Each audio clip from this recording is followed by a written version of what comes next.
Hello everyone. What I have for you today is a recap of my first rated over-the-board chess game that I've ever played in my life.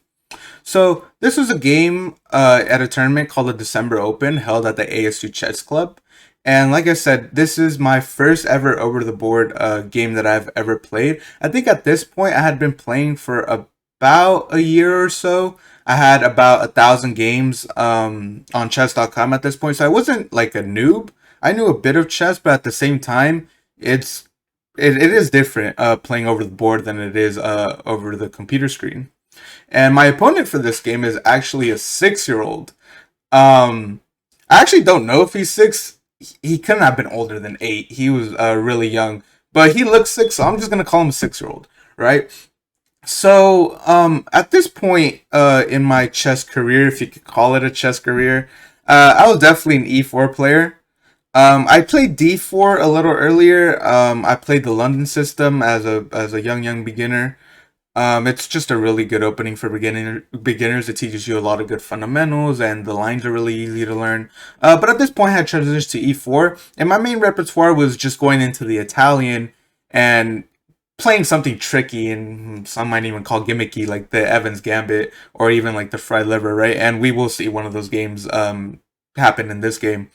And then every now and then I'll go into the Gyokyo piano, which I didn't really know all that well. So I was kind of hoping I'd play one of these lines, and we'll see here. So, like I said, I did end up playing e4. My opponent plays e5. I play knight f3, knight c6, bishop c4. Here we have the Italian game, right? My opponent plays bishop c5. So here, in this move order, we can go into the Evans Gambit, which is what when I play b4, we go into Evans Gambit. He takes the Evans Gambit. So there's some stuff you can do here. You can go back, but most people just take, right? They see free pawn, right? So they take. I play c3, attacking the bishop, and there's two main moves here. Black could go bishop a5, which he actually ends up doing in the game, or he could go bishop c5, back to the original position that the bishop was at. And there's two sort of like main tricks in the Evans Gambit, in my opinion. First, we'll go over the one that he didn't go. So if he goes bishop c5, the line is I attack his bishop and his pawn with my pawn with a d4. If he takes, I actually ignore the threat and just get my king out of the way, and I castle, right? And if he gets really greedy and takes his pawn, I have this pretty brutal move for beginners at least, which is bishop takes f7. He can move his king, but usually the best thing is just to take the bishop and capture. And the reason why this is a trap is after this, I could just go queen d5, and I am forking him, checking his king, taking his bishop. Best move, I guess, king f8. But say your attack doesn't come with a check, I collect the bishop, and I'm still down 2 pawns, but I'm ready to capture this pawn. And for just being 1 pawn down, I have the king. The king has no safety. He's unable to castle. I get really quick development with my pieces. Have great open files, great open lines, and it's just a brutal attack, and black is just on the defensive. That's not what happened in this game. So I go c3, he actually goes bishop a5, and we kind of go into the, I guess, quote-unquote main line in this variation, where I go d4 again. He takes. Here I play queen b3 with the obvious threat of bishop takes f7. He takes the bishop. He takes the pawn with the bishop, which is actually really bad. Because I could just take it with the knight. Cool, and that's what I end up doing. Then he takes my knight. So he's up 3 points material. He's up 3 pawns. Homie's up 3 pawns. He's mad chilling. I can recapture. But the thing with recapturing this pawn, it's not really in the spirit of the opening, I guess you could say. The whole point of sacrificing 2 pawns isn't to win. It isn't just to get this pawn back, because if you just take this pawn back, you give black time to consolidate, and he's able to move his knight and castle, and then black is out of danger. The whole point is to kind of just create an attack. You sacrifice material to create an attack, create an initiative, right? So the move here, as you could see, the evaluation is plus 5.7 if I play this move. Instead of taking the pawn, it's actually bishop takes f7, right? And then obviously you can't capture the bishop because the queen is protecting. And then my opponent plays king f8. Here the best move is bishop takes g8. And I remembered that from like a bit of theory that I studied. I actually don't even remember why right now. I apologize for that, but I did end up playing a bishop takes g8 because I knew that was theory. Rook takes. So here I think I relinquish a lot of my advantage. As you can see by the eval bar, I'm plus 5.3 right now, which means I'm winning. I'm essentially winning.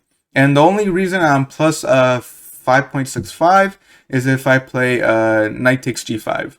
So I guess the point of knight takes t5 is I threaten mate, and I'm threatening to take this pawn. And essentially the point of the move is I'm just creating attacks, right? Like I said before, if I just take this pawn, I give him time to kind of defend himself and protect himself. And at the end of the day, he's up 2 pawns. If he's able to defend and is up 2 pawns, he could probably convert. I mean, maybe not because he's 6 and he doesn't play all that well.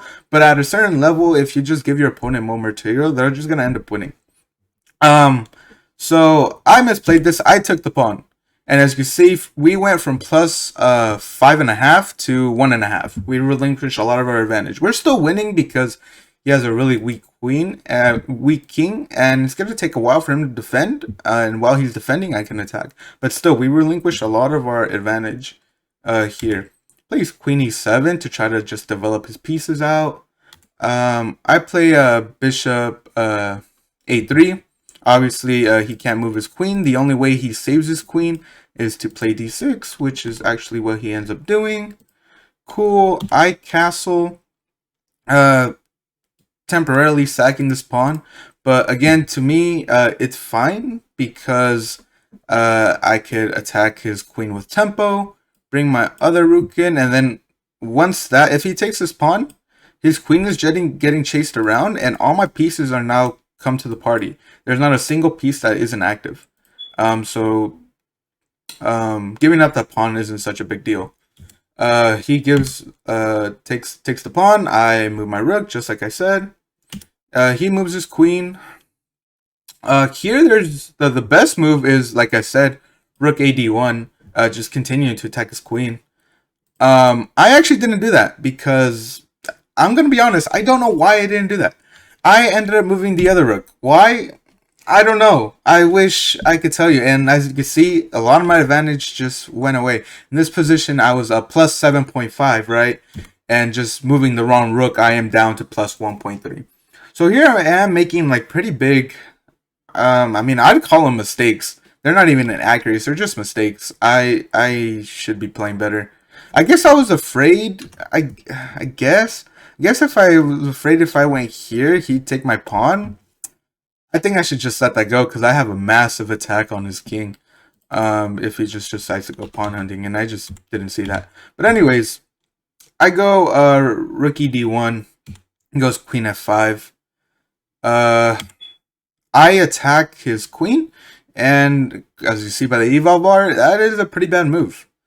The reason it's a pretty bad move is a little obscure and kind of hard to find for someone who is not very experienced. They can go queen f6.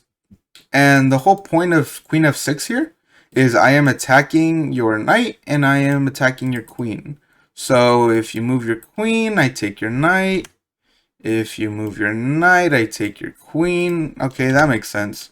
And if you want a queen trade, that actually benefits black because the less pieces that are on the board, like I said, black has a material advantage.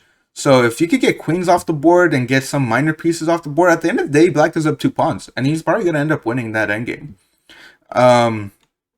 So here, queen f6 was the winning move for black, or the move to get advantage. He didn't end up playing that. He played queen h5. And after queen h5, I played g3 to protect. Apparently, that was really bad. What I should end up doing was like go back, I think. Yeah, knight f3 was the move. I should have just moved back and accepted defeat. But I did it. Mama ain't raised no quitter. But in doing that, I just make a bad move. He goes king e7. I don't know what king e7 does. He's 6. Yeah, I don't know. I go queen e3 check. And this is where it starts getting really brutal, and I'm just finding like decent enough moves. And like I said, this is why you always should protect your king. Your king is the most valuable piece on the board. So even if you lose everything else, if you still have a king, you kind of still have a shot.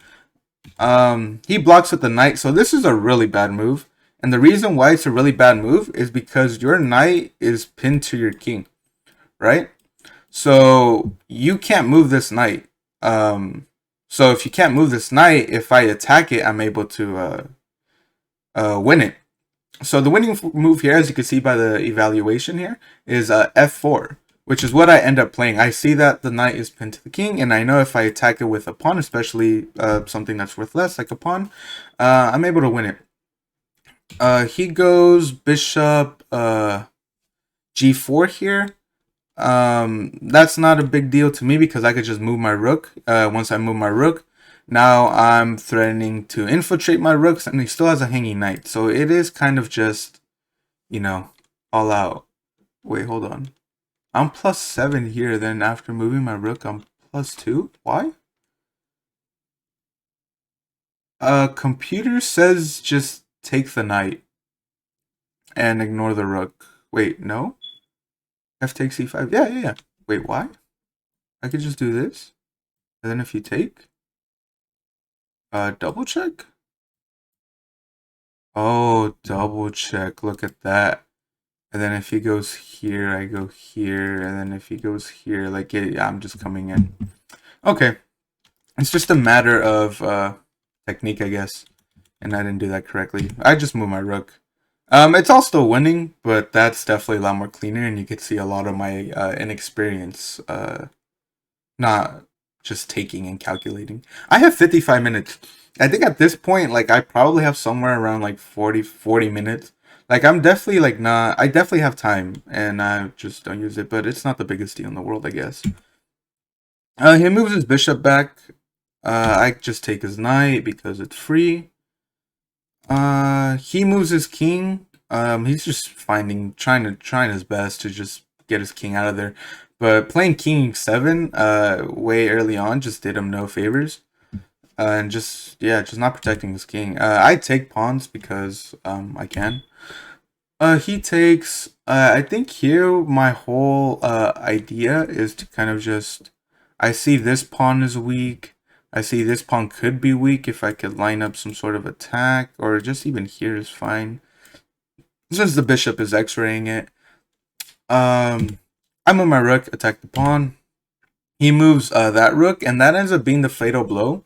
I could end up doing a lot of things. Like I say in the evo ball, it's just force mate. I could do a lot of things. I could exchange rooks, and that's fine. I do have a bit of a material advantage, but again, that's not in the spirit of the attack, you know? Like, even though I am up material and I can, like, exchange stuff and just win an endgame, I have an absolutely brutal attack, and I think I should just keep attacking here, which is what I end up doing. And I think from here, I convert pretty cleanly. I take the pawn with check, and then obviously you can't go here because the rook controls the file. Excuse me for that. He moves here, and with king e8, it's just mate. It's just mate after rook takes c8, and obviously the bishop can't take the rook because it is pinned once again because of the queen. Yeah, so that's why pins are pretty brutal, and it's just mate. And this is how I essentially beat up a 6-year-old in about 25 moves or so. It was absolutely exhilarating playing this game. Like, I still like remember like how I felt like during like high school and stuff. Like, I did team sports. Like, I went to like state tournaments. I played in finals games and championship like matches and stuff. And I think just playing this chess match honestly gave me the most like exhilarating rush that I've never felt like playing any other sport. It was absolutely wild. Like, I was like really nervous. I was shaking. Like, I was shaking a little, like not a lot, but it was like I wanted to like win, and I wanted to just like play good like so badly that I've never felt like in like any other like sport. Um, but yeah, this ends up being game one of the December Open. I will get to you all with the recap of game two. But until then, see you then.